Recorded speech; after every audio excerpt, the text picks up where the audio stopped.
Hey ladies, okay, so I'm gonna do my L&D story, and hopefully the baby stays asleep. Okay, so it started trying to figure out how to make this. Okay, I'll just. So we started and we were scheduled for induction at 39 weeks, due to all the complications I was having, and they were able to stop the meds, my blood thinning medication, and at a proper time. So, we were scheduled for 7:30 in the morning, and I was checked on Friday to see what method of induction would be necessary, and I was at 2 centimeters dilated, and I was already almost 100% effaced, about 95%. So they didn't need to use any Cervidil and said we would just be doing Pitocin. So that weekend I tried everything natural to get it going. I drank castor oil, I nipple stimulated, I walked, bounced on my ball. I did just about anything. I ate labor cookies, and nothing. So bright and early on Monday morning, we went to the doctor's. We got there about 7 o'clock, checked in, got settled in the room. I got changed into my gown. Nurse came in, checked vitals, put the baby on the monitor, checked him out, and about 8:30 they were going to start the process, so I had to have an IV, and needless to say, they couldn't get the IV in. I had one tech from downstairs, the phlebotomy tech, come in. She couldn't get an IV going. She finally got the blood work she needed, and 2 nurses, the charge nurse and my nurse, couldn't get it. So they had to call the anesthesiologist to come up and give me my IV. And needless to say, I got poked probably about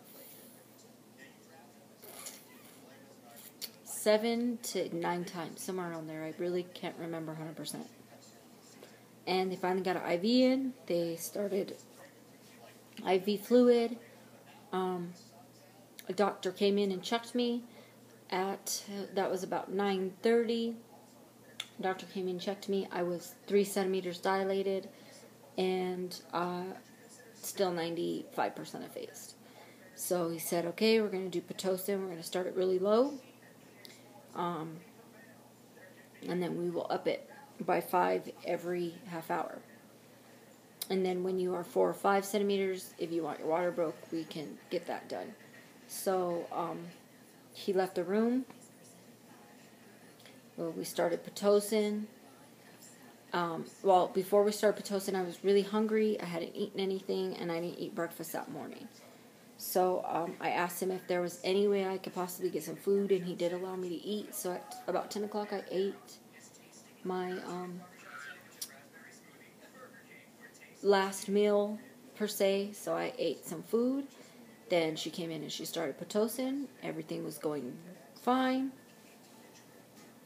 At about 10:30, I was feeling contractions, but nothing bad, nothing like what I thought was really strong. So about 10:30, 10:45-ish. Oh no, I'm sorry. About 11 o'clock, the doctor came back in and checked me again. I was at 4 centimeters. He said, would you like me to break your bag of water? Explain to me what would happen. I did a lot of research the night before, and I had read that sometimes for women, once your bag of water breaks, labor can go fast. So I went ahead and let him break my bag of water, and sure enough, instantly, as soon as he broke my bag of water, the contractions got harder. I could feel the baby's head. I was 100% effaced at that point. and 4 centimeters, 100% effaced. Baby was at 0 station, so he could feel the baby's head. He said just breaking the bag of water will help the baby come down faster. And that was at 11:30.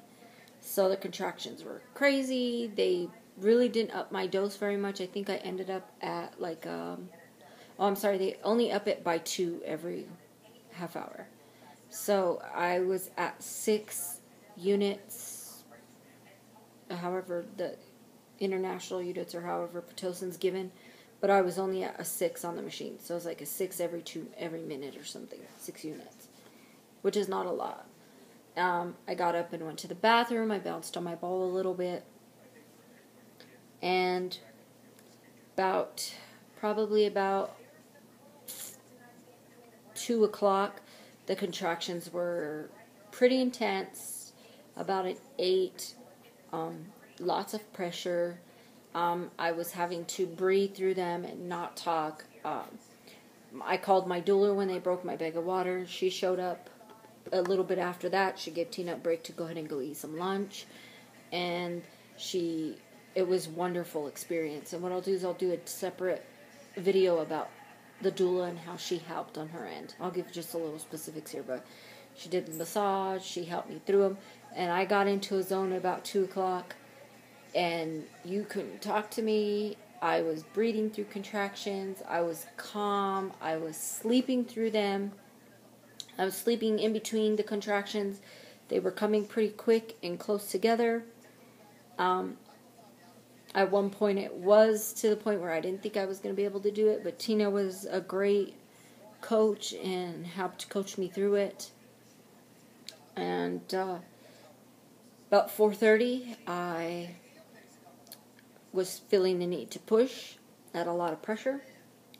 So I asked the nurse to come check me.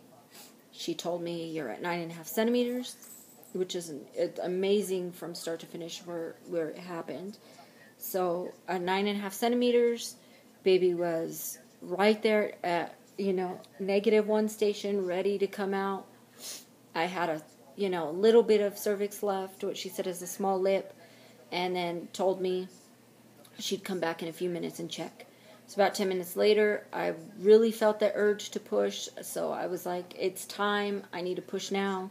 So the nurse came in, she checked me, she said 10 centimeters, okay, it's time to push. They got the room ready, got everything ready, and I pushed with the nurse, practice pushing, well, not really practice pushing, but pushing with the nurse for about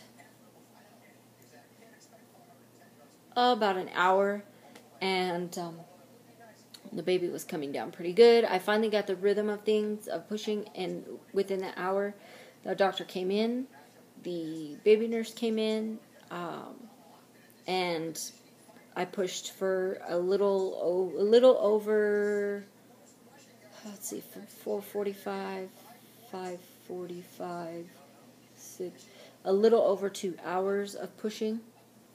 And at 6:55 p.m., the baby was born. Everything was fine with him. They immediately put him on my chest. And I held him, and it was beautiful, and it was wonderful. The only terrible experience about the whole thing is I pretty much had my birth plan of all natural birth, except for the fact that I asked for delayed cord clamping, and the doctor still just clamped the cord and cut it. But by then I was exhausted, and Tina and the doula had to say something, but it was too late. And he was perfect, and he came out at 7 pounds, 0.06 ounces, and 19.5 inches long. Came out with lots of hair. He's perfect, and things have been great since then. So that's my labor and delivery story, and I'll see if I can get Tina to do her labor and delivery experience as well. And then I will go ahead and do my postpartum update, and you may be getting a flood of videos today. See you later. Bye.